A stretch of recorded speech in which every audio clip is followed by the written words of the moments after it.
जय श्री राम।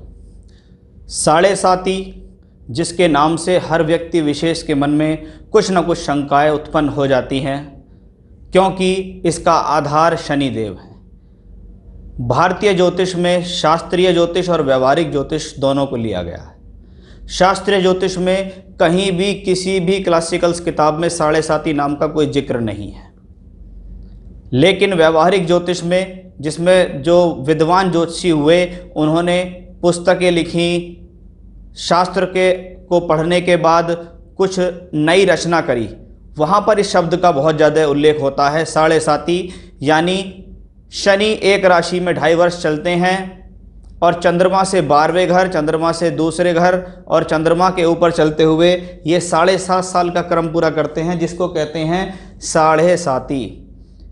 क्योंकि शनिदेव स्लो हैं, एक राशि में 2.5 वर्ष तक रहते हैं, इसलिए ये 7.5 साल जीवन में कष्टदायी होते हैं। इसका एक्चुअल मीनिंग सिर्फ यही है कि जब जब आपके चंद्रमा से 12वें घर, दूसरे घर और स्वयं लगन पर यानी राशि के ऊपर कोई अशुभ ग्रह का ट्रांजिट हो और वो लंबे समय तक चले तो वो आपको तंग करेगा, आपको परेशान करेगा। ग्रह अपनी स्थिति से भी परेशान करता है, ग्रह अपनी दृष्टियों से भी परेशान करता है। इसलिए शनिदेव की साढ़े साती नाम का सब्जेक्ट ज्योतिष शास्त्र में है, जिसके नाम से लोग बाग बताते कम हैं, डराते ज़्यादा हैं।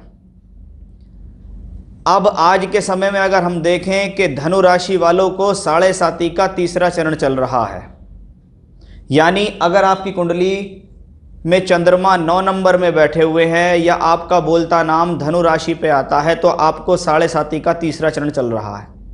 यानी शनिदेव अब आपकी राशि से द्वादश में हो गए, लगन में हो गए और अब चल रहे हैं वो दूसरे में, यानी साढ़े साती उतर रही है। साढ़े साती का तीसरा चरण चल रहा है। शास्त्रीय ज्योतिष के हिसाब से देखें तो चंद्रमा यानी राशि से दूसरे घर में आया हुआ अशुभ ग्रह या राशि से दूसरे घर में आया हुआ शनि दुख देता है, कुटुंब कलह देता है, शत्रु उत्पन्न करता है, परिवार के अंदर किसी प्रकार की अप्रिय घटना के संकेत होते हैं, धन से संबंधित हानियां होती हैं। ये शास्त्रीय ज्योतिष कहता है।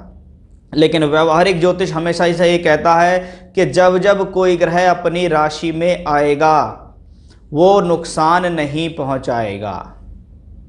यानी आपकी राशि से दूसरे घर में शनिदेव हैं, दूसरा घर कुटुंब का, धन का, वाणी का, पैसे का, सोर्स ऑफ इनकम का, धन संचय का, परिवार के लिए जाना जाता है, बोलचाल के लिए जाना जाता है।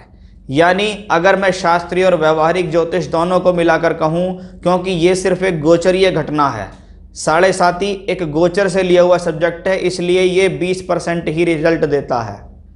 बाकी 80% रिजल्ट आपकी कुंडली में बैठे हुए ग्रहों की स्थिति और दशाओं पर निर्भर होता है। इसलिए कोई भी व्यक्ति कभी भी गोचर से जुड़ी घटना को 100% ना माने। हाँ, ये गोचर है, प्रभावित अवश्य करेगा।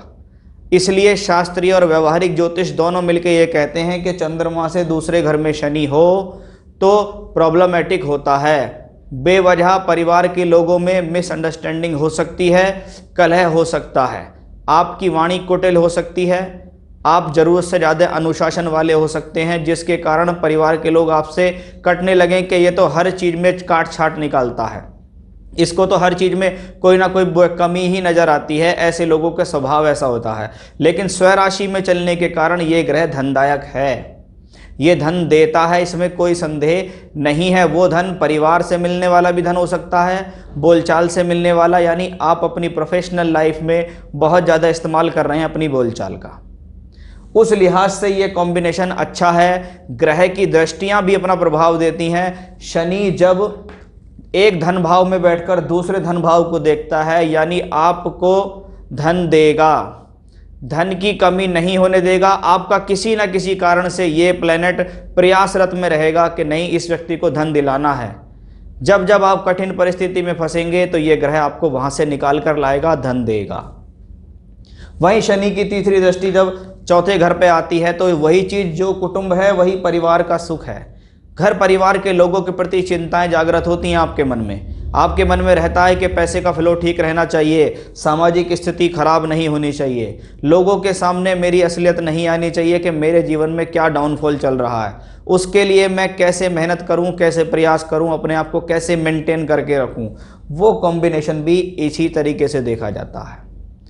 अब 7.5 का तो हो जाएगा अंत, क्योंकि अप्रैल 2022 में शनि देव मकर राशि को छोड़कर कुंभ राशि में प्रवेश कर जाएंगे।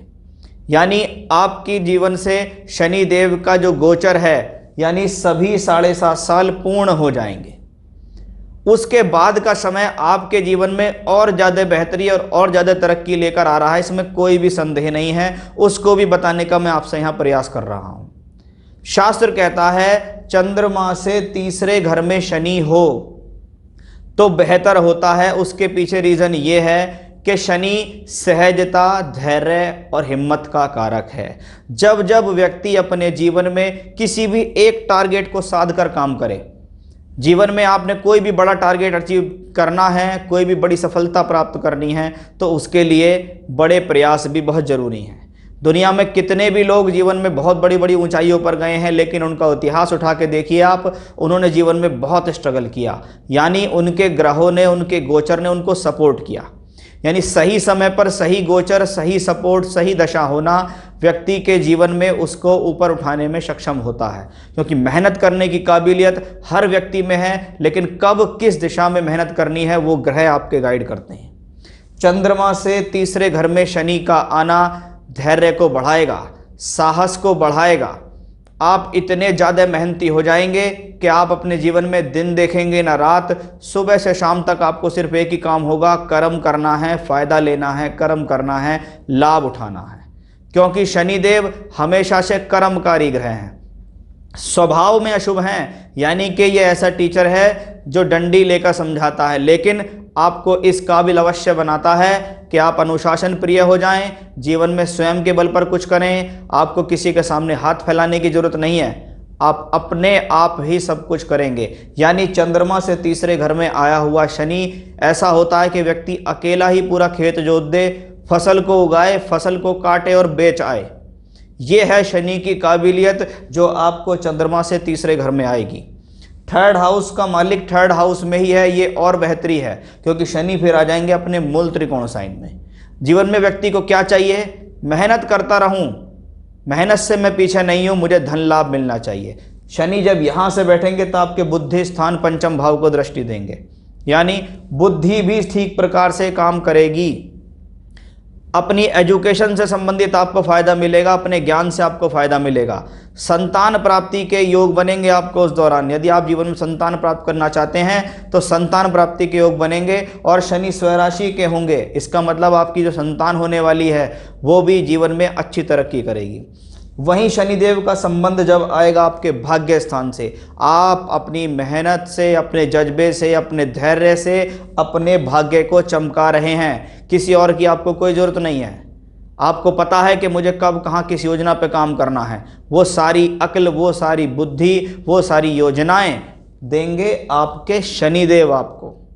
और वही शनि तीसरे में बैठकर जब द्वादश को दृष्टि देगा तो बहुत लोगों को हमने देखा है वो बहुत समय से ट्राई करते हैं विदेश जाने के लिए कि मुझे विदेश जाके पैसा कमाना है। हाँ, हो सकता है 2.5-3 साल के लिए आप चले जाएं और विदेश में जाके पैसा कमा लें, दूर स्थानों से जुड़कर पैसा कमा लें, एमएनसीज कंपनी में नौकरी करके पैसा कमा लें, इंडिया में बैठकर विदेशी क्लाइंट से संपर्क जोड़ेंगे और पैसा कमाएंगे। उस प्रकार का कॉम्बिनेशन शनिदेव यहाँ आपको देंगे। तो आप ये देखिएगा, बुद्धि से संबंध बन रहा है, धैर्य से संबंध बन रहा है, भाग्य से और द्वादश से संबंध बन रहा है। यानी जीवन में सिर्फ आपको सही योजना पर काम करना है। जितनी बेहतर योजना होगी उतना बेहतर लाभ होगा, क्योंकि शनिदेव ने तो बोल दिया कि भैया इंडिया में रहो, बाहर से जुड़ के काम करो, विदेश से जुड़ के काम करो, पैसा कमाने का बहुत बढ़िया मौका आपके लिए आने वाला है। और कहते हैं जब सही समय हो, सही दशा हो, सही गोचर हो तो बुद्धि भी ठीक प्रकार से काम करती है, योजनाएं भी फलित होती चली जाती हैं और व्यक्ति अपने जीवन में अपने टारगेट को अचीव करने लगता है। तो 7.5 शब्द से इतना घबराने की जरूरत नहीं है। ये ग्रह है और आपको जीवन में अपने नेचर के अनुसार फल देता है। शनि स्वभाव में अशुभ हैं, लेकिन इनसे बेहतर ग्रह ना तो कभी कोई हुआ है और ना कभी कोई होगा। हाँ, अशुभता का मतलब सिर्फ यही है कि आपको सभी प्रकार की परिस्थितियों से कसौटी पर खरा उतार कर आपको सोना बनाने का जो काम है वो शनिदेव का ही होता है। तो शनिदेव का गोचर जब 7.5 से खत्म होकर आपकी राशि से तीसरे में आएगा तो समझ लीजिएगा वो 2.5-3 साल आपके जीवन में एक बहुत बड़ी अपार सफलता लेने आएंगे। सफलता मिलेगी, धन मिलेगा, सोर्स ऑफ इनकम मिलेगा, मान सम्मान बढ़ेगा और आप अपने कार्य क्षेत्र में तरक्की करते चले जाएंगे। तो ये था मेरा आज का विषय कि एक्चुअल में शनिदेव का ट्रांजिट क्या है, शनिदेव क्या करते हैं, 7.5 कैसे इफेक्ट देती है और कौन सी 7.5 या शनि से कौन सा ट्रांजिट आपके लिए अच्छा है। तो आपके लिए एक बहुत खुशखबरी है कि धनु राशि वालों, आपके लिए बहुत अच्छा समय आने वाला है। अपनी कमर कस लीजिए, योजनाएं बनाइए, मेहनत करिए और धन कमाइए। तो यह था मेरा आज का विषय। फिर से नए विषय के साथ आपके सामने हाजिर होऊंगा मैं। तब तक के लिए बने रहिएगा मेरे साथ। जय श्री राम।